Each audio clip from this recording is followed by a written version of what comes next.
सुप्रसिद्ध कवयित्री सुभद्रा कुमारी चौहान ने अपनी झांसी की रानी कविता में लिखा है, अंग्रेजों के मित्र सिंधिया ने छोड़ी राजधानी थी, खूब लड़ी मर्दानी, वह तो झांसी वाली रानी थी। बुंदेले हरबोलों के मुँह हमने सुनी कहानी थी, खूब लड़ी मर्दानी, वह तो झांसी वाली रानी थी। इतिहासकार भले ही मौन हो, किंतु झांसी और ग्वालियर के आसपास के लोग आज भी कहते हैं कि ग्वालियर के तत्कालीन महाराज अंग्रेजों से मिल गए थे और उन्होंने अंग्रेजों के लिए जासूसी की, जिससे लक्ष्मीबाई को बलिदान देना पड़ा। तात्या टोपे ग्वालियर में अंग्रेजों द्वारा पकड़ लिए गए थे, उनके साथ भी विश्वासघात हुआ था, वरना तात्या टोपे तो अजय योद्धा थे। भारत की आज़ादी की लड़ाई में जिनका विशेष योगदान है, उनमें रानी लक्ष्मीबाई ने अंग्रेजी फौज से लड़ते हुए वीरगति पाई थी। एक नारी होकर उन्होंने जिस साहस का परिचय दिया वह अद्भुत है और इसके कारण उनका नाम इतिहास में अमर है। रानी लक्ष्मीबाई का बचपन का नाम मनु था। उनका जन्म 19 नवंबर 1835 को बनारस में हुआ था। इनके पिता का नाम मोरोपंत तथा माँ का नाम भागीरथी बाई था। मनु जब केवल 4 वर्ष की थी तब माँ का देहांत हो गया। पिता मोरोपंत मनु को लेकर पेशवा बाजीराव द्वितीय के पास बिठूर आ गए। मनु जब थोड़ा बड़ी हुई तो उनका विवाह झांसी के राजा गंगाधर राव से कर दिया गया। अब मनु लक्ष्मीबाई बन गई और झांसी की रानी कही जाने लगी। पर लक्ष्मीबाई महल में रानियों की तरह न रहकर वीरों की तरह रहती और युद्ध का अभ्यास करती रहती थी। उन्हें गहनों की जगह अच्छी अच्छी तलवारें रखने का शौक था। उन दिनों देश में अंग्रेजों का राज्य था। वह धीरे धीरे भारत के राजघरानों को अपने अधिकार में लेते जा रहे थे। गंगाधर राव ने भी अपना राज्य सुरक्षित रखने के लिए अंग्रेजों से संधि कर ली थी। संधि के तहत झांसी में अंग्रेजी फौज की एक टुकड़ी रख दी गई, जिसका खर्चा झांसी के राजा के ऊपर डाला गया, जो सालाना 2 करोड़ 26 लाख रुपया था। यह बात रानी लक्ष्मीबाई को बहुत ही बुरी लगी, इसलिए रानी ने किले में अपनी सखियों को सैन्य शिक्षा देनी शुरू कर दी। फौज की एक टुकड़ी भी धीरे धीरे बना ली। इसी बीच रानी लक्ष्मीबाई ने एक पुत्र को जन्म दिया। पूरी झांसी में उत्सव हुआ, पर जन्म के 3रे महीने राजकुमार का देहांत हो गया। झांसी में शोक छा गया। राजा गंगाधर राव तो बेहाल हो गए। रानी की चिंता बढ़ती गई।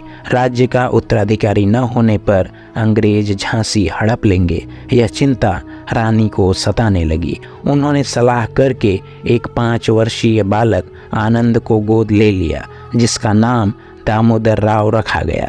दामोदर राव ही झांसी का वारिस होगा और उसके बालिग होने तक रानी लक्ष्मीबाई झांसी का राजकाज संभालेंगी। इसी उद्देश्य के साथ एक पत्र अंग्रेजी सरकार को गंगाधर राव ने भिजवाया। गंगाधर राव बीमार रहते थे और चाहते थे कि झांसी की गद्दी लक्ष्मीबाई संभाले, पर होनी को कुछ और ही मंजूर था। अचानक एक दिन गंगाधर राव का देहांत हो गया। अंग्रेजों को जैसे इसी समय का इंतजार था, उन्होंने दामोदर राव को झांसी का उत्तराधिकारी मानने से इनकार कर दिया और झांसी को अपने राज्य में मिला लिया। लक्ष्मीबाई को सालाना 5000 रुपये की पेंशन बांध दी। रानी लक्ष्मीबाई भला इसे कैसे मान लेती। उन्होंने घोषणा कर दी कि मैं अपनी झांसी अंग्रेजों को नहीं दूंगी, और उन्होंने सुप्रसिद्ध क्रांतिकारी तात्या टोपे के साथ मिलकर झांसी के किले को अंग्रेजों से आज़ाद करा लिया। इस पर गुस्साए अंग्रेजों ने टीकमगढ़ के दीवान नत्था खां को भड़काकर झांसी पर हमला करवा दिया। रानी के तोपची गौस खां की तोपों की मार से नत्था खां टिक नहीं सका और रणभूमि से भाग खड़ा हुआ। इसी बीच 21 मार्च 1858 को अंग्रेज सरदार ह्यूरोज एक विशाल अंग्रेजी फौज लेकर झांसी में चढ़ाया। दोनों ओर से घमासान युद्ध होने लगा। रानी की तोपें अंग्रेजों पर कहर बनकर टूटी। जब ह्यूरोज ने जीत मुश्किल देखी तो उसने किले के ओरछा दरवाजे के रक्षक दुल्हाजू को लालच देकर तोड़ लिया। दुल्हाजू ने लक्ष्मीबाई के साथ विश्वासघात किया और फाटक खोल दिया। अंग्रेजी सेना किले में घुस आई और मारकाट करने लगी। सरदारों की राय मानकर रानी लक्ष्मीबाई अपने दत्तक पुत्र दामोदर राव को पीठ पर बांधकर घोड़े पर सवार होकर निकल पड़ी और कालपी आ गई। कालपी में यमुना किनारे बने किले में तात्या टोपे और नाना साहब के छोटे भाई राव साहब ने रानी का साथ दिया और एक छोटी सेना भी बनाई, पर अंग्रेजों ने यहाँ भी उनका पीछा किया और हमला बोल दिया। कालपी से राव साहब, तात्या टोपे और लक्ष्मीबाई बचते बचाते ग्वालियर पहुँचे और ग्वालियर के किले पर कब्जा कर लिया। पर अंग्रेजी सेना तो जैसे रानी की दुश्मन ही बनी हुई थी। महारानी के ग्वालियर पहुंचते ही ग्वालियर के महाराज आगरा चले गए। उन्होंने अंग्रेजों को सूचना दे दी, तभी अंग्रेजी फौज भी ग्वालियर आ पहुंची। दोनों ओर से घमासान युद्ध हुआ। इस युद्ध में रानी का घोड़ा मारा गया, उनकी सखियां भी मारी गईं। रानी को नया घोड़ा लेना पड़ा। नया घोड़ा अनाड़ी था और अड़ जाता था। ऐसे में रानी ने लड़ाई से निकलने का निश्चय किया। उन्होंने दांतों से घोड़े की लगाम पकड़ी और दोनों हाथों से तलवार चलाते हुए बिजली की गति से आगे बढ़ी। अंग्रेज फौज ने उनका पीछा किया।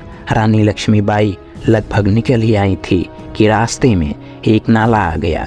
घोड़ा नया था, वह नाला पार करना नहीं जानता था, वह वहीं अड़ गया। तब तक पीछे से शत्रु सैनिक आ गए।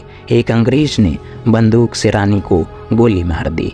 रानी ने फौरन उस अंग्रेज की गर्दन अपनी तलवार से उड़ा दी। रानी का विकराल रूप देख अंग्रेजी सेना भाग खड़ी हुई।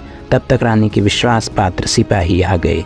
रानी के शरीर में अनेक घाव लगे हुए थे, खून बह रहा था। अपना अंतिम समय देखकर रानी ने सिपाहियों से कहा कि वे कुछ ऐसा करें कि उनका शव अंग्रेजों के हाथ न लग पाए।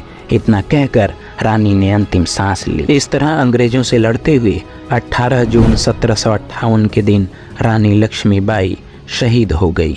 अपने देश की आज़ादी के लिए वह शहीद हो गई। कवियों ने उनकी वीरता के गुण गाए हैं। कवियत्री सुभद्रा कुमारी चौहान की कविता चमक उठी सन 57 में वह तलवार पुरानी थी, बूढ़े भारत में आई फिर से नई जवानी थी, खूब लड़ी मर्दानी, वह तो झांसी वाली रानी थी। आज भी लोगों की जुबान पर है। रानी लक्ष्मीबाई का बलिदान अनुकरणीय है। उनका नाम विश्व की महान वीरांगनाओं में लिखा गया है। उन्होंने वह कर दिखाया जो बड़े बड़े राजे महाराजे नहीं कर पाए।